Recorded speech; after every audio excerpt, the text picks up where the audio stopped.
경제학자의 서재. 방향을 잃은 대한민국 그 길을 묻다. 첫 번째. 갈수록 살기 힘든 나라 대한민국. 1장. 기적의 원동력, 사람의 힘, 민초의 힘. 세상을 들썩이게 한 경이로운 교육열. 한국에는 남달리 우수한 두뇌와 풍부한 감수성을 지닌 별난 사람들이 넘쳐났다. 평균 IQ는 세계 최고 수준으로 평가받았다. 과학적 체계를 갖춘 한글 덕분에 문맹률은 세계에서 가장 낮은 수준이었다. 한글은 컴퓨터와 가장 호흡이 맞는 문자였다. 컴퓨터 입력 속도에서 한글은 모든 문자를 압도하고도 남았다. 덕분에 이 별난 사람들은 짧은 기간 안에 세계에서 손꼽히는 IT 강국을 일구어낼 수 있었다. 별난 사람들은 이마저 모자라 경이로운 교육열을 바탕으로 그 자신을 연거푸 업그레이드해왔다. 예로부터 한국 사람들은 바위 위에 올려놓아도 굶어 죽지 않는다고 할 만큼 생활력이 강하기로 정평이 나있다. 그토록 생활력이 강한 한국인이 곧 굶어 죽어도 하는 일이 있었다. 자식 교육이었다. 한국인들은 자식 교육을 위해서라면 그 어떤 희생도 마다하지 않았다. 이승만 정권 시절 농민들은 농지개혁으로 수입이 다소 늘었지만 절대 빈곤에서 벗어난 것은 아니었다. 그런 농민들이 가장 먼저 착수한 일은 자식 교육이었다. 자식을 대학에 보내기 위해 기꺼이 농과 소를 팔았다. 자녀 교육이 소외와 가난에서 벗어날 수 있는 가장 확실한 투자인 점은 분명했다. 한국인 처지에서 교육은 신분 상승 욕망을 실현할 수 있는 최고의 계층 상승 사다리였다. 1980년대까지만 해도 명문대 캠퍼스는 농촌 출신들을 포함해 가난한 집 자제들로 넘쳐났다. 톡하게 마음먹고 노력만 하면 누구나 입학이 가능한 환경이었다. 이후 이들은 대학 졸업장을 손에 쥐고 출세가도를 달렸다. 말 그대로 개천에서 용 나던 시절이었다. 교육을 통한 신분 상승 노력으로 신화를 창조한 대표적인 곳으로 춘천시 서면을 들 수 있다. 서면은 본디 근처 우두동에 거주하던 지주들에게 곡식과 채소, 민물고기를 바치며 삶을 영위했던 소작농들의 거주지였다. 그러던 중 농지개혁이 이루어지자 농민들은 악착같이 일하면서 자식들을 춘천 시내의 명문고에 보냈고 나아가 서울로 유학시켰다. 서면 농민들의 마음을 지배한 욕망은 우두동의 부자들 따라잡기였다. 자식 교육을 통해 과거 지독히도 서러움을 안겨다 주었던 부자들과 동등한 위치에 서고 싶어 했다. 일련의 과정을 거쳐 약 1600여 세대, 4천여 명이 사는 서면에서 2021년 현재까지 박사 학위 소지자만 해도 184명에 이르렀다. 이곳에서는 우리 애가 박사라고 자랑하면 팔불출 취급당하기 좋다. 이곳 출신 교수진을 다 모으면 명문대를 만들 정도라고 한다.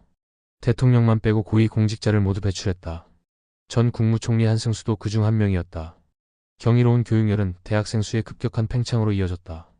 1970년 당시 8.8%였던 대학 진학률 18에서 21세 인구 중에서 전문대, 4년제 대학 등을 합친 대학 재학생 비율은 꾸준히 상승하여 1980년 16%, 1990년 38.1%를 거쳐 1995년도에는 54.6%를 넘어섰다.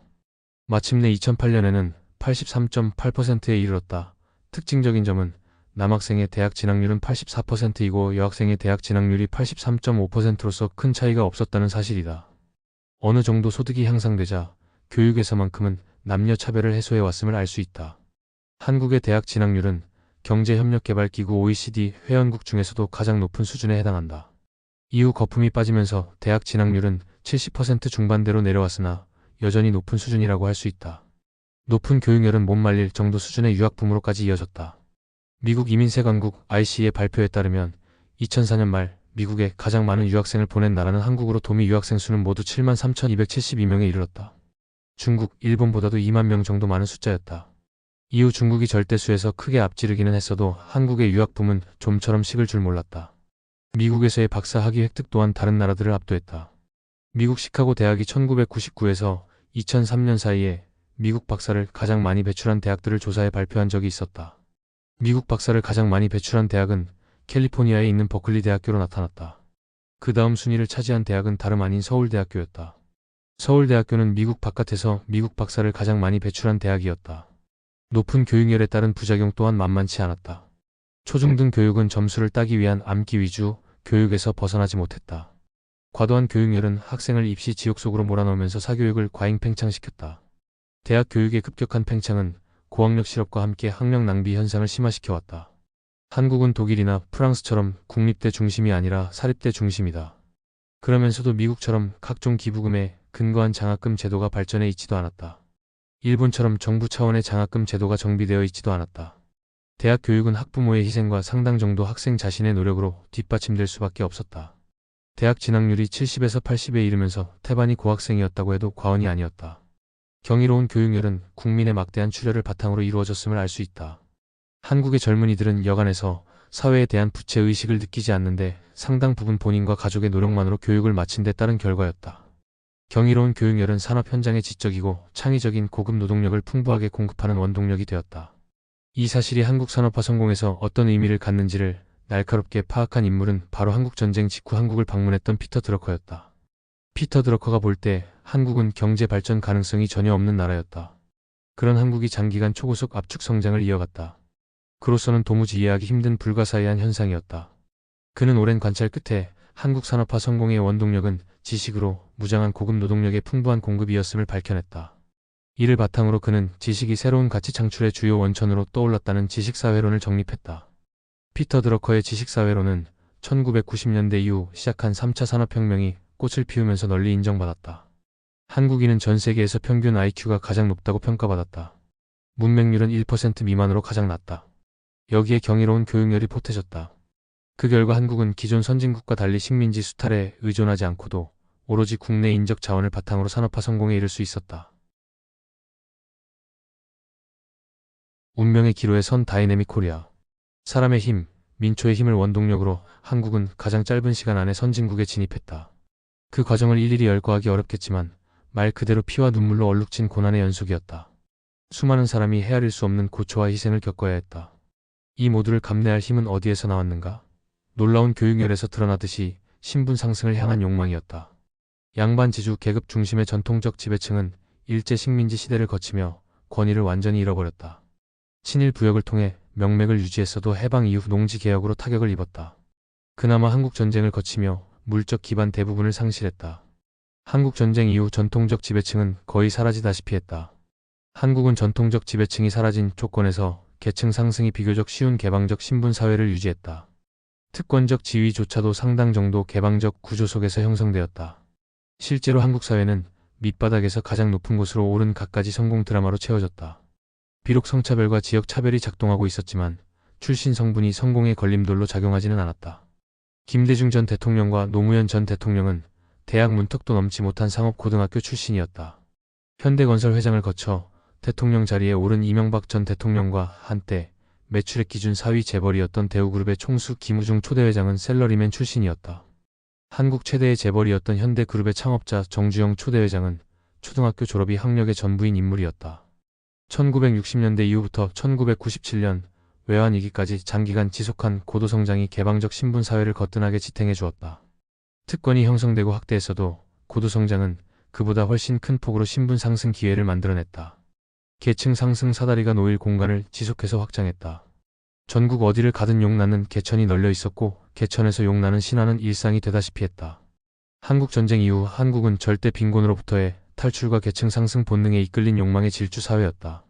탈출과 상승의 욕망이 사회의 역동적 발전을 가능케 하는 원동력으로 작용했다. 민초는 자유로운 신분 상승이 가능한 개방적 신분 사회 유지에 깊은 이해관계를 가졌다. 한국이 산업화와 민주화에 함께 성공한 원동력이었다. 하영선 동아시아연구원 이사장이 한국은 민초가 만들어온 나라라고 설파한 이유기도 했다. 선진국 진입을 향한 담대한 도전도 국제사회에서의 집단적 신분 상승을 향한 피어린 여정이었다.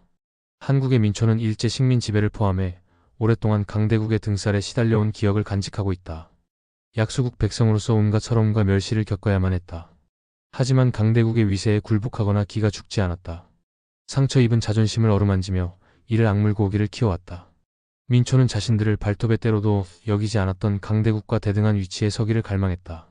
이는 타국 사람을 표현하는 그들의 언어 습관에 고스란히 배어있다.